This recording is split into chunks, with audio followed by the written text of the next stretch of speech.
दिया बस कर, अब धूप बहुत तेज हो गई है। आप आराम करो, मैं आती हूँ। नहीं, तू भी चल। चल ना, खाना खाएंगे लाडो। अरे आप चलो तो सही, मैं बस आ गई अभी। फिर कुछ देर बाद वो अपनी माँ दामिनी के साथ पास के एक पेड़ की छाया में बैठ गई। तभी दिया बोली, माँ याद है ये पेड़ बाबा ने लगाया था?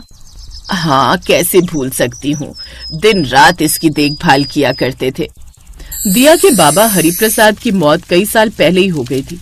दिया भी बहुत संस्कारी थी और अपनी माँ का खूब ख्याल रखती थी, पर इस सब के बाद भी दामिनी को दिया की बड़ी चिंता होती थी। तू ज्यादा धूप में काम मत किया कर, अगर कहीं तेरा रंग ढल गया तो कोई ब्याह नहीं करेगा तुझसे। हाँ तो ना करे, मुझे कौन सा करना है। क्यों भाई, क्या सारी जिंदगी मेरे साथ खेतों में हल ही चलाएगी? हाँ चलाऊंगी, और वैसे भी मैं अगर ससुराल चली गई तो आपका क्या होगा? अरे पगली, हर लड़की को एक दिन ससुराल जाना ही पड़ता है, और तू मेरी चिंता छोड़ दे। अच्छा, मैं आपकी चिंता छोड़ दूं तो बताओ फिर किसकी चिंता करूं? अपने रंग की। यूं तो दामिनी और दिया के सामने कई समस्याएं थी, लेकिन फिर भी वो दोनों एक दूसरे के साथ खड़ी थीं और हमेशा खुश रहती थी। फिर उसी शाम घर की छत पर, देखो माँ जल्दी इधर आओ। अरे क्या हो गया, क्यों चिल्ला रही है? देखो तो पापड़ सूख गए, कितने बढ़िया बने हैं ना? हाँ सच में, ये तो बहुत ही अच्छे बने हैं। चल अच्छा है, इन दिनों तेज धूप आ रही है तो बढ़िया बन गए पापड़। सोच रही हूँ कल फिर कुछ पापड़ बनाकर रख लूं। बस करो माँ, कहाँ से लाती हो इतनी हिम्मत? पहले सारा दिन खेती बाड़ी और फिर ये पापड़। मजबूरी और जरूरत सब करा देती है बिटिया, और फिर माता रानी भी तो हमारे साथ है ना। ऐसे ही कई दिन बीत गए। दिया कहाँ है तू, जल्दी आ। क्या हुआ माँ? ये देख, बता तो लड़का कैसा है? हाँ ठीक है। तेरे फूफा जी ने रिश्ता बताया है, शहर में रहता है और अच्छी नौकरी करता है। घर में बस पापा और मम्मी है इसके, राज करेगी तू, क्या बोलती है? अपनी माँ की बात सुनकर दिया चुप हो गई। उसने शादी से इनकार करने की कोशिश की, लेकिन दामिनी की जिद के आगे उसकी एक न चली, और फिर दिया की शादी राम से हो गई और दिया नई बहू बनकर राम के घर आ गई। दिया को लगा कि राम से शादी करके वो बहुत खुश रहेगी, लेकिन ये उसकी गलतफहमी ही थी।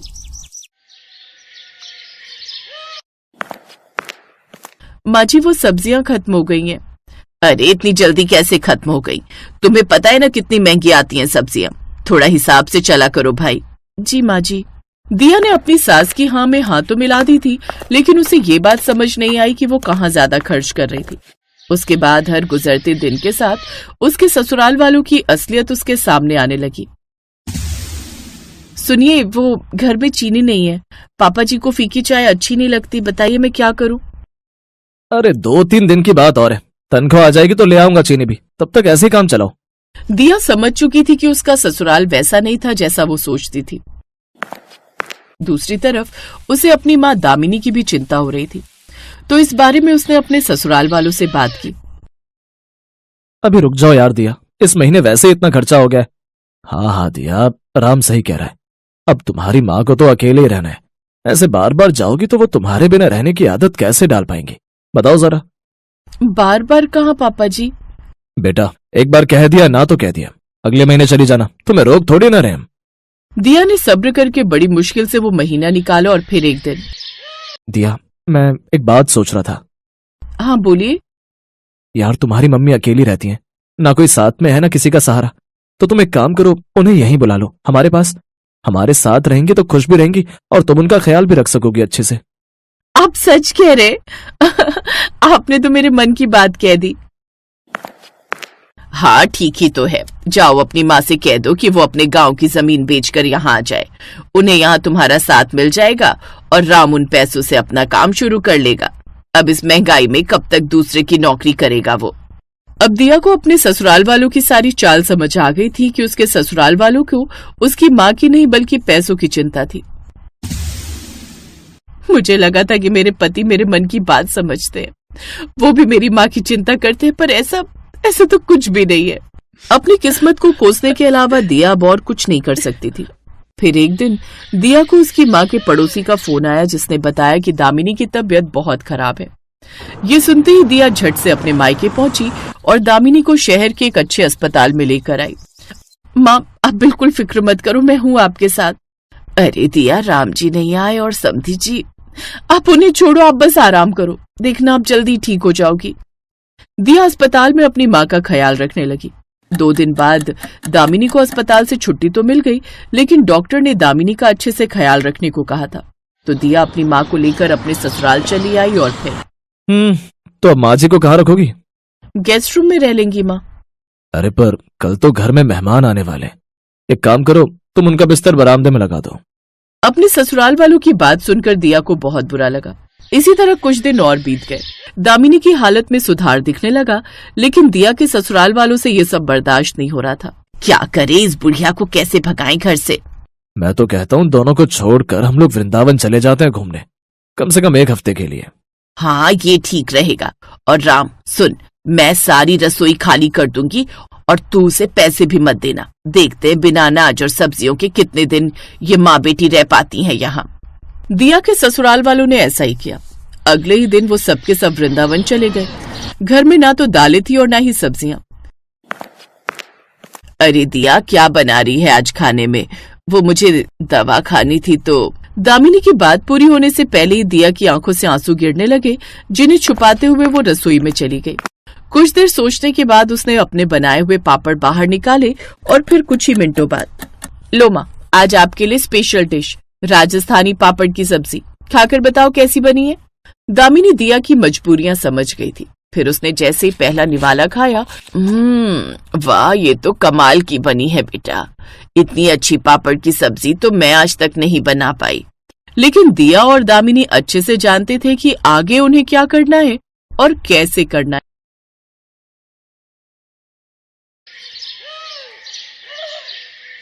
रूपनगर में सीमा अपने बड़े लेकिन गरीब ससुराल में रहती थी। उसके ससुराल में उसके सास ससुर, पति और 4 साल की बेटी रूही थी। सीमा का पति अशोक एक फैक्ट्री में गार्ड का काम करता था।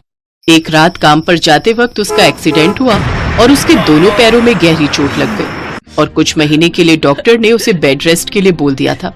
अशोक की ऐसी हालत देख फैक्ट्री के मालिक ने उसको बिना तनख्वाह दिए छुट्टी पर भेज दिया। इसलिए घर खर्च चलाने के लिए सीमा ने लोगों के घरों में काम करना शुरू कर दिया। क्या नाम है तुम्हारा? जी सीमा। देखो सीमा, घर की साफ सफाई, झाड़ू पोछा, बर्तन, कपड़े, ये सब काम तुम्हें करने होंगे और इसके बदले में मैं तुम्हें 3000 दूंगी, ठीक है? जी मालकिन, मैं कल से आ जाऊंगी। अगले दिन से सीमा काम पर चली गई। सीमा, घर की साफ सफाई हो गई हो तो फिर जरा किचन भी अच्छे से साफ कर देना। और हाँ, जब जाएगी तो एक बार मुझे फुट मसाज दे देना। उफ, कल शॉपिंग करके आई हूं ना तो पैर बहुत दुख रहे हैं। ठीक है मालकिन, मैं कर दूंगी। सारा काम निपटाकर मालकिन की फुट मसाज करके सीमा घर लौटती है। थकी हारी सीमा घर लौटी तो उसकी ऐसी हालत देखकर अशोक बोला, मुझे माफ करना सीमा, आज मेरे कारण तुम्हें दूसरों के यहाँ ये सब काम करना पड़ रहा है। ये आप कैसी बातें कर रहे हैं जी? जिंदगी में उतार चढ़ाव तो आते ही रहते हैं और बुरा वक्त ही तो है, आज नहीं तो कल कट जाएगा। सीमा एक जिंदा दिल औरत थी, उसमें बहुत हिम्मत थी। वो हर मुसीबत से लड़ना जानती थी। सीमा के ससुराल वाले बहुत ही अच्छे थे। सीमा काम पर जाती तो उसके सास ससुर घर का सारा काम संभाल लेते, लेकिन मालकिन द्वारा दिए गए पैसों से सीमा और उसके परिवार का गुजारा बस उतना ही हो रहा था कि उन्हें 2 वक्त का खाना मिल जाता था। सीमा अपनी मालकिन रश्मिका के घर के सारे काम करती। कभी कभी अगर खाना बनाने वाली नहीं आती तो सीमा खाना भी बना देती। अरे वाह सीमा, तुम तो बहुत बढ़िया खाना बना लेती हो। जी मालकिन, मुझे सब कुछ बनाना आता है, इडली, सांभर, नूडल्स, मोमोज। अरे वाह, फिर तो तुम बड़ी ही टैलेंटेड हो। ऐसे ही समय बीता। एक रोज रश्मिका के बर्थडे पर उसकी कुछ फ्रेंड्स उसके घर आने वाली थी। रश्मिका के सोसाइटी के पास एक बहुत ही नामी रेस्टोरेंट था। रश्मिका ने अपने बर्थडे पर अपने सभी फ्रेंड्स को वो मोमोज खिलाने का प्रॉमिस किया था, लेकिन अपने बर्थडे वाले दिन जब रश्मिका ने उस रेस्टोरेंट में फोन किया तो वो बंद था। ओह नो, इसको भी आज ही बंद होना था। अब मैं क्या करूं? तभी उसकी नजर काम कर रही सीमा पर जाती है। उसने सीमा को सारी बात बताई। लेकिन मालकिन, मैं वो होटल जैसे मोमोज नहीं बना पाऊंगी और तीखी चटपटी चटनी तो मुझे बनानी ही नहीं आती। अरे कौन सी बड़ी बात है, यूट्यूब पर तू उसकी रेसिपी देख ले, सामान मैं मंगवा देती हूँ। वैसे भी तो तू खाना अच्छा बना लेती है, मोमोज भी बनाई लेगी अच्छे से। रश्मिका ने यूट्यूब ऑन कर दिया, जिसे देख सीमा मोमोज और स्पाइसी चटनी बनाने लगी। वो वीडियो देखकर सीमा ने वेज मोमोज, चिकन मोमोज और पनीर मोमोज बना दिए। फिर सीमा ने सबको स्नैक्स सर्व किए, साथ ही चटपटे मोमोज भी खाने को दिए। वाह यार, क्या मोमोज है! सच में इस स्पाइसी रेस्टोरेंट का भी जवाब नहीं। कमाल के कुक हैं इसके। अरे ये कमाल मेरी कुक, मेरा मतलब है मेट सीमा का है। वो रेस्टोरेंट तो आज बंद था, इसलिए मैंने इसे ही बोल दिया बनाने को। क्या सच में? लेकिन इन्हें खाकर तो ऐसा लग रहा है जैसे किसी महंगे रेस्टोरेंट से मंगवाए हो। सचमुच जवाब नहीं इसका। उन सब ने ज्यादातर मोमोज ही खाए। सबको मोमोज इतने पसंद आए कि मोमोज ही कम पड़ गए। सीमा भी अपनी तारीफ सुनकर बहुत खुश थी। घर आकर उसने ये बात अपने ससुराल वालों को बताई। हमें तो पहले ही पता था हमारी बहू बड़ी हुनर वाली है, जो भी काम करती है दिल से करती है और उसमें जान डाल देती है। ऐसी बात है तो माँ कभी हमें भी मोमोज बनाकर खिलाओ, वो भी चटपटे वाले। ठीक है मेरी बच्ची, मैं कल ही तुम सबके लिए बिल्कुल वैसे ही मोमोज बनाऊंगी। अगले दिन सीमा ने घर में मोमोज बनाए और सबको खाने को दिए। मैं ना कहती थी मेरी बहू के हाथों में तो जादू है, जादू। अरे मैं तो कहती हूँ तू लोगों के घरों का काम छोड़कर मोमोज बनाना शुरू कर दे, अच्छी कमाई हो जाएगी। लेकिन इन सब के लिए पैसे कहाँ से आएंगे? मैंने कुछ पैसे जोड़ कर रखे हैं बहू। जब राशन के लिए पैसे देती थी तो उसमें से मैं थोड़ी बचत कर लेती थी बुरे समय के लिए। अब उन्हीं पैसों से मोमोज बनाने का सामान आएगा। सीमा की सास कनस्तर में छुपाए हुए उन पैसों को ले आती है और सीमा को दे देती है, लेकिन वो सिर्फ 1800 रुपए ही थे। ये देख सीमा उदास हो जाती है। क्यों उदास होती है बहू? हर काम की शुरुआत छोटे से ही होती है। आप ठीक कह रही हैं माँ जी, अब मैं इसी से अपना काम शुरू करूंगी। अगले दिन से सीमा ने रश्मिका के घर का काम छोड़ दिया। फिर वो बाजार गई और मोमोज बनाने का सामान ले आई। सामान लाते वक्त उसकी नजर रास्ते में एक टोकरी वाले पर गई। ठेला तो बहुत महंगा आएगा, तो क्यों ना मैं टोकरी में ही मोमोज रखकर बेचूं। ये सोचकर सीमा ने टोकरी ले ली और घर आकर सारा दिन मेहनत करके उसने मोमोज और चटपटी चटनी बनाकर तैयार कर ली। फिर शाम को सीमा अपने सर पर मोमोज और चटपटी चटनी के साथ में म्यूनिस से भरी टोकरी लेकर उन्हें बेचने निकल गई। वो गली मोहल्लों में घूम घूम कर चटपटे मोमोज बेचने लगी। चटपटे मोमोज ले लो, स्वादिष्ट स्वादिष्ट चटपटे मोमोज, जो एक बार खाएगा उंगलियां चाटता रह जाएगा।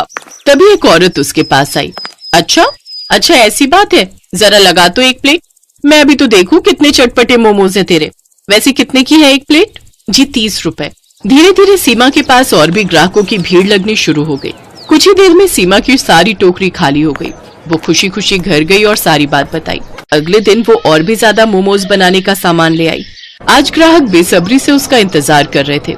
कल इसी वक्त तो आई थी वो चटपटे मोमोज वाली, ना जाने कहाँ रह गई। मेरा बड़ा मन कर रहा है उसके हाथ के मोमोज खाने का। कुछ ही देर बाद सीमा वो मोमोज लेकर पहुंच गई। उस दिन भी उसके सारे मोमोज बिक गए। आज उसकी पहले से भी ज्यादा कमाई हुई। अब सीमा हर रोज वहाँ मोमोज लाकर बेचती। एक रोज जब वो घर पर थी तो एक सेठ उसके घर पर आया। क्या तुम ही वो चटपटे मोमोज वाली सीमा हो?